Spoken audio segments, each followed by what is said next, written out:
have a little sister, 30, who is married to a wealthy businessman in our state. I'm also married. Both my husband and I work blue-collar jobs. We have very different lifestyles. I personally don't feel comfortable relying on someone to do everything for me, and I'm independent. She, on the other hand, relies on her husband for everything and doesn't work at all. We aren't close and never have been for other reasons. She lives hours away and was recently in town for a charity event and was staying with me for a week. Just immediately, she was rude and judgmental about the way our household runs. For example, she told me it's sad that my two boys share a room and my husband has a game room for himself. I was shocked and told her that the boys were toddlers, didn't need their own huge fancy rooms, and that the game room was half the size of a standard room. She had more to say about other things we did in our house, acting like she was so much better than me and felt bad for the kids and me. We grew up together in an extremely poor household, so I don't understand why she's acting like we didn't experience way worse. She was rude her whole stay. My husband even told me she had asked him why he doesn't cook or spend time with the boys after he just worked a 10-hour shift, coming from a lady with a live-in nanny and chef. I was shocked and appalled by her attitude. I confronted her the next day about chastising my husband, and she said she did it because she felt bad that I did most of the work in the house, and he barely did anything. I told her she doesn't do anything. She doesn't work. She doesn't watch her kids. She doesn't cook or clean. All she does is shop and do charity events. And then my husband works more in a day's shift than she has in years and stop acting like she's better than us. She started playing the victim, crying, saying she was standing up for me and just wanted me not to feel burnt out. I told her I'm sure her husband wished someone would do the same for him since she wastes money. This is when she starts acting all high and mighty. She has the nerve to say I'm jealous of her and that she doesn't waste money. She donates it, and she's worked with this and that organization, and she works and has a job. Then, I told her that her job is being a gold digger. Even if she does donate money, it's not hers since she didn't make it. My husband heard and laughed, and she said if she's a gold digger, then my husband is an idiot. And she left and blocked me, saying I'm an idiot. She told our brother and he said I'm an idiot since I judged my sister for not doing real work while my husband's only job is working. I also work and do everything else, so technically, if she's a freeloader, he's even worse. Am I the idiot? She came into my house and insulted me and my family. You are the idiot. She had a point about your husband not spending time with his kids, and also about the boys sharing a room while he has a game room. If he has time for games, he has time to be a father too. And so, your husband seems useless in this household. Why are you so judgmental against her for being rich? Why does it bother you so much that she has a nanny and a cook? I mean, I get it. Your husband is useless and you're probably burnt out. But honey, that's not your sister's fault. In fact, she seemed to actually stand up for you. Her husband has a room dedicated to gaming when their kids have to share a room. She works but also does 100 of the housework, cooking and childcare, and her husband refuses to even spend time with the children. Sorry, I'm confused.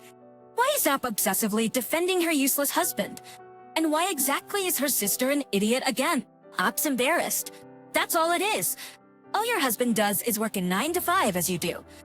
Then you come home and do the cooking and childcare, while your husband is tired from working just like you are. Your sister observes how you do most of the household tasks and sees the imbalance of it. Considering you're both doing it 50-50, he should also be cooking and doing childcare. Since he's not, he's a gold digger.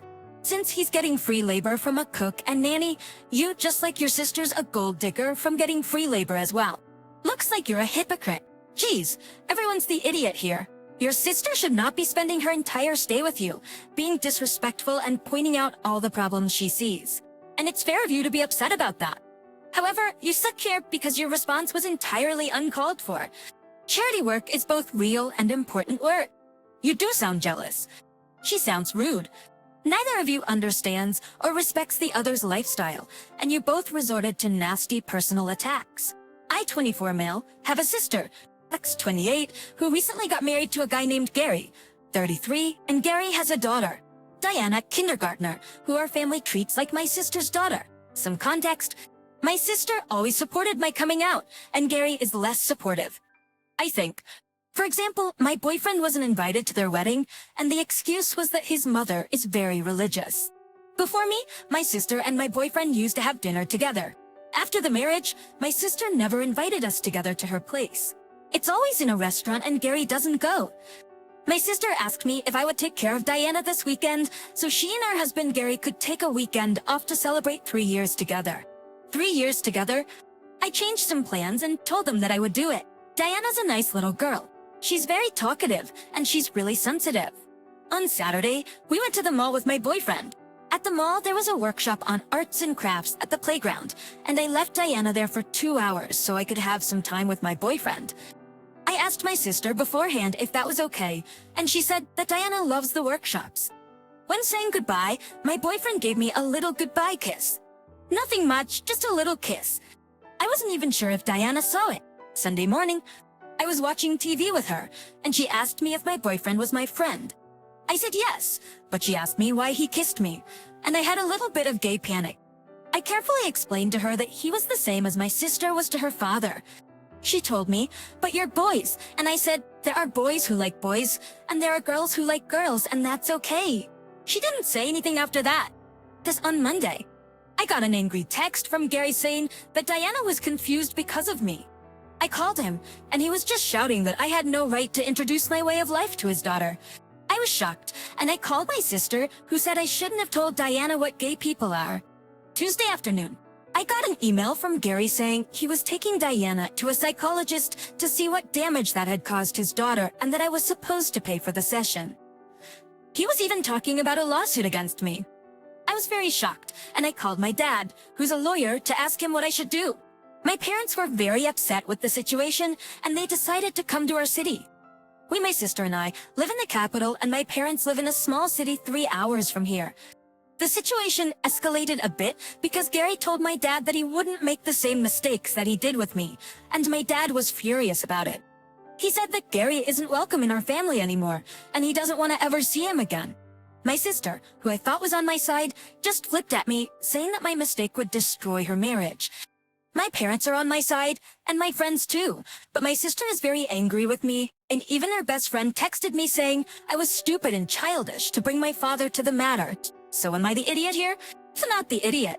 I always question when people try to hide reality from their children. Gary's clearly phobic and is projecting that onto his family. Your sister, also the idiot, is sacrificing you to protect the stability of what she accepts as a solid relationship. Her friend can stay out of it. You've clearly identified that this is a family concern, so I don't blame you for bringing in your parents. In your parents, however, understanding your sister's mindset is critical in ensuring that this doesn't escalate further. What irritates me most is that Gary's relationship with your sister is accepted and fine, but yours is confusing and calls for psychological visits. He'll probably pick one supporting his point of view, which will make matters worse. I worry that if Gary doesn't accept the reality of gay existence, you will lose your relationship with your sister. That she accepted this and married him is appalling. I'm sure there were more than enough warning signs. Your sister's husband is an idiot. Your sister knows it and will happily use you as a babysitter, but not stand up for you. The delusion and arrogance are astounding. Your sister made an unfortunate choice, and only she can fix this. It's not you, it's her. My mom named me. My dad was not involved in my life until I was about 4, so mom named me herself, and I have her last name. Dad ended up stepping up eventually, but I'm not close to him. My mom died when I was 6. My dad was dating Natasha at the time. After Dad realized how hard it was to raise a kid alone, I guess he decided he and Natasha needed to be more serious. He moved her in within a month of Mom's death, and they were married almost a year after Mom died. Natasha wanted to adopt me. My dad asked me if I would consent to that and to my name being changed. I said no. He said fine and told her I would need to agree. She was upset I said no. She spent the next 3 years attached to my hip, trying to make me love her. She got pregnant near the end of those 3 years and gave up some, but not entirely. Really. I just got some room to breathe. But she always tried to fill the role of mom in my life. One thing that has always bothered her is my name. It's not your classic common name. I always loved my name, but my stepmother named her kids' names like Elizabeth and James. So my name sticks out. I like it. She named her kids, but my mom named me, and I like that my name stands out. A few times she's tried to nickname me something like Emily or Hannah. I've told her that's not my nickname or something I'll take as a new name. She told me surely we could find something better. I told her many times. She said my name will not age well and will make my life harder when I graduate college and have to find a job. I told her I didn't care. A few days ago, she got really frustrated because I had a teacher write father and stepmother in an email she was sending out to parents. The teacher asked if they write mom, dad, grandma, grandpa, mom, stepdad, etc. And I told her father and stepmother. So she was on edge because I didn't ask for the email to be sent as mom and dad, or just mom since my dad is pretty checked out. She told me my name was horrible, and my mom tried to make me unique, and in the end gave me a stupid name. She said after 10 years of raising me, didn't she deserve a chance to give me a name she'd like, even a nickname? I told her I was glad she didn't name me because I found her taste in names just as horrible as she finds my name. I told her it would kill me to have one of those boring names. She freaked out and said I was disrespectful and to think of what my half-siblings would think if they knew I hated their names. I called her a hypocrite. And I said I was telling her, not them, like her, who decided to tell me for years that she dislikes my name. She sent me to my room that night. Yes, it's been 10 years. Now time to change your name. Like that's normal. You aren't a dog she found at the pound. She just can't rename you to suit her taste. What a pathetic woman. I'm so sorry you must live with someone like that. Maybe you should tell her you'll also give her a new name. You are not the idiot. She's out of line and utterly disrespectful to not only your name, but also the memory of your mother, not to mention her total lack of regard for your boundaries. I'm sorry you're in this situation, but keep your head high and spine strong.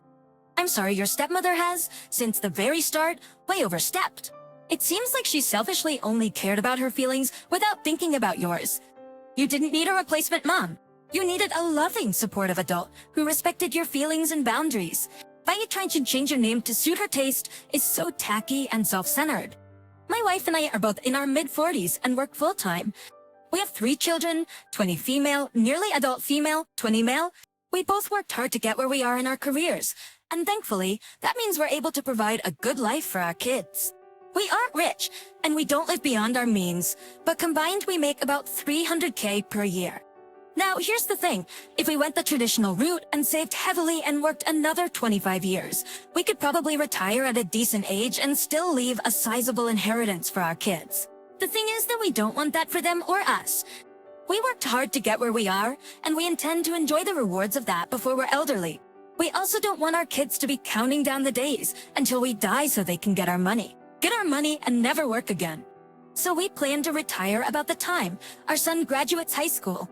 We'll have enough saved to live comfortably and travel more, and we intend to use all our money. We have a rainy day fund, of course, but we fully plan to use as much of our money as possible.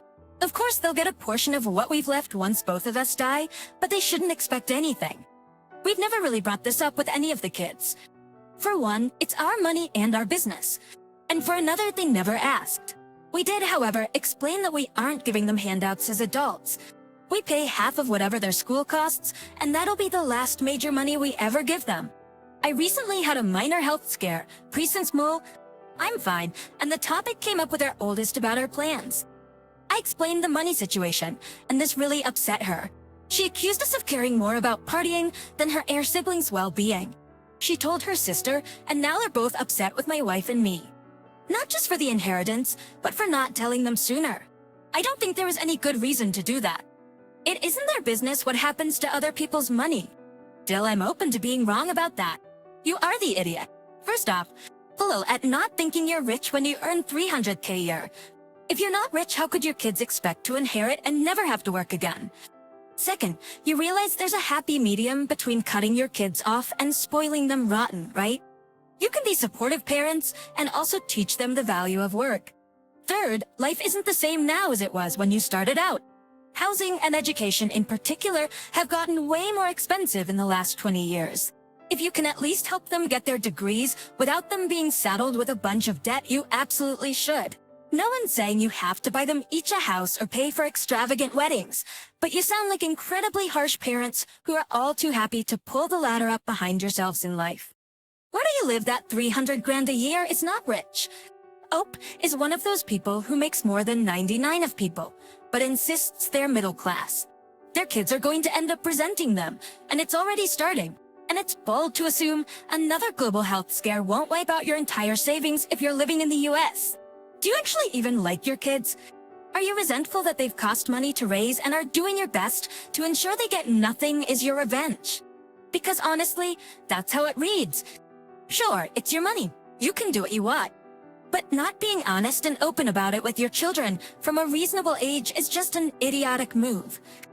I'm a nursery teacher and have been for the past 10 years. I'm 28, or at least have worked in the same nursery for the past 10 years. I did my college placement and my apprenticeship in this nursery. Some of the staff I've only worked with for a few months. Some have worked there the same time I have, or just a short time less than I have. I work from 9 a.m. to 5 p.m., and only a few of us do all year round all week. I'm friendly with them. Like, you have to communicate well and get along well enough in this job, but being friendly doesn't always mean being a friend. I must have run into one of the parents, which happens frequently, but this time with my wife. We've been together 11 years, and this parent is a gossip, so she must have told my colleagues that she met my wife. All of a sudden, it's a problem that being closed off like this makes it seem like I've been fake, and that I've made them seem like bad people for having to hide them from them. Ironically, we had one parent who wasn't comfortable with me, proving my point. I don't think it's that deep. It just never came up when they asked about my husband. I just used the term partner. Still, they're really upset. I haven't brought cake as an apology, not that I feel I need to apologize. Not the idiot. Your orientation has nothing to do with your work life, and you should absolutely not have to tell your workplace private details about your personal life. Your colleagues likely don't run around parroting that they're straight, so they shouldn't expect you to tell everyone you're gay. I'm sorry you're going through this. If the parent isn't comfortable, they can take their kid and find somewhere comfire for them. I'm getting to be a huge boomer at 33 and blame social media, because the idea that people have private lives they don't necessarily share was lost somewhere along the way. I'm gay and wouldn't describe myself as closeted. I just don't tell people about it. That's for class. I'd say, yeah, but on the whole, it's my business. That isn't being fake. That's having things that you don't care for people to discuss amongst themselves because they don't need to know. Honestly, you didn't need to apologize, and it's terrible that they put you into a position due to their prying where you think you should.